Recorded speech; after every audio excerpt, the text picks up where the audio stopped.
So, oh, nice guy driver. Today, something amazing happened. Something rare and amazing happened. Uber actually gave me my whole tip. I had a $10 tip, which is more than the actual ride paid. And I'm shocked. They gave me the entire $10. The ride itself only paid $8, but they gave me a tip for $10. I was blown away because the customer didn't mention it or anything to the fact. They didn't say, well, we're thinking about giving you a $10 tip. I just had an enjoyable conversation with these people. And I treat everybody the same. So it's kind of strange to me that Uber's starting to pay my tips out more frequently. I'm getting a lot of tips this week, and I'm not doing anything I didn't do last week, but I feel like maybe they're afraid to get caught. So they're like dispensing tips quicker. And I don't know if you guys experienced this, but Uber likes to hold your tips. So a lot of times when you work periodically during the day, you'll get some of your tips, but more often than likely you won't see tips until later that afternoon or even the next morning.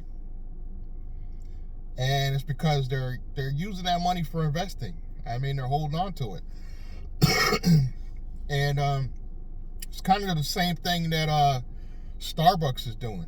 I know this is left field, but Starbucks is considered one of the biggest non-bank bank, meaning they hold so much money on their actual their prepaid cards or whatever you call those cards for Starbucks, because people don't spend all their money. They have millions of dollars they keep that they can reinvest because people won't spend it down to the very last cent. So you'll have hundreds of cards with $3, $4, $5, a few cents here and there, times a million people. It's kind of like what Uber and Lyft's doing. They're nickel and diming us to death. Now, Lyft, as of November 1st, this might already happen in your state, but in my state, as of November 1st, Lyft is going to start charging, instead of 85 cents, they're going to start charging the $1.25 that Uber does.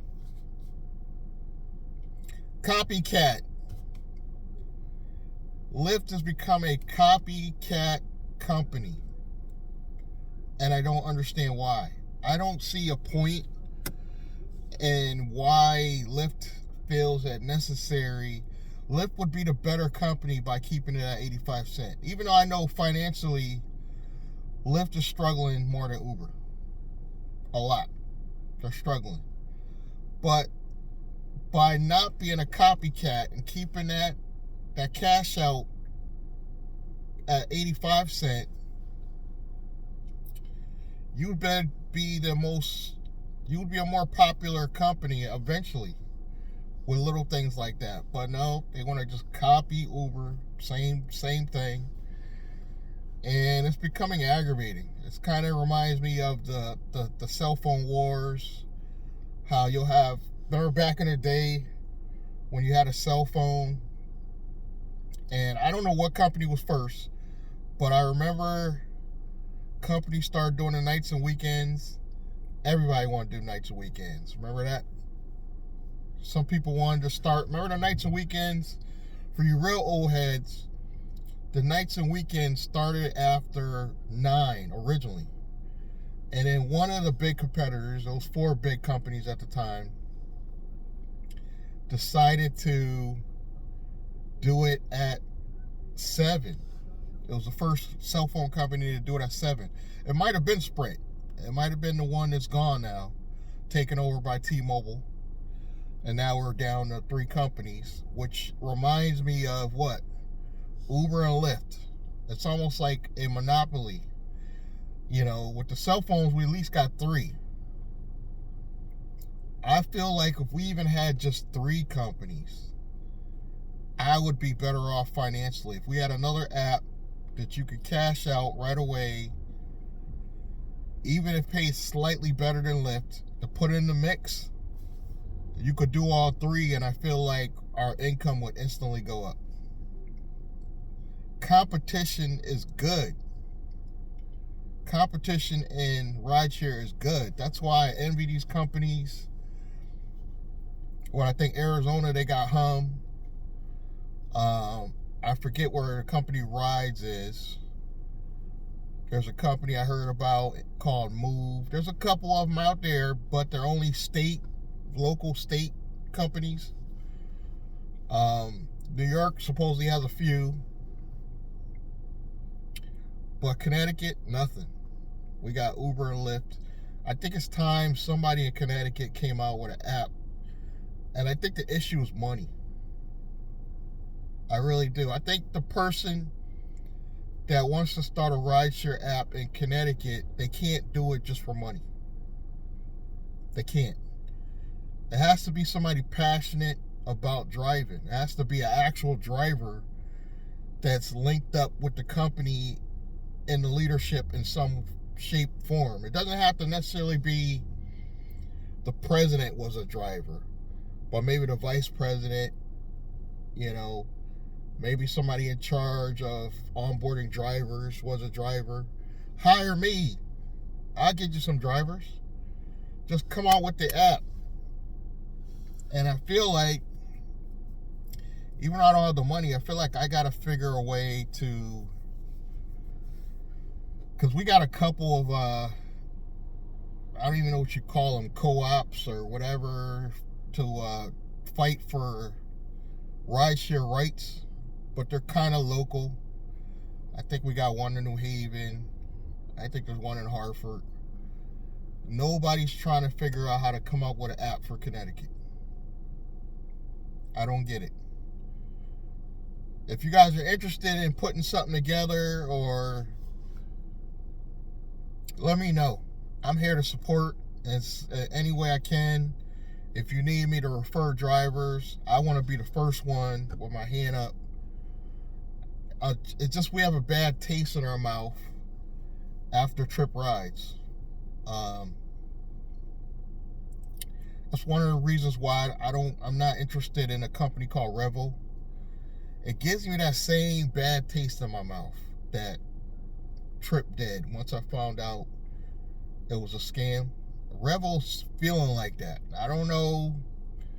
I'm just saying, if you got the Revel reps, what you call Revel reps out there, one hit me up on Facebook. They're really aggressive because it's kind of based on that network marketing feel, and I don't like that anymore.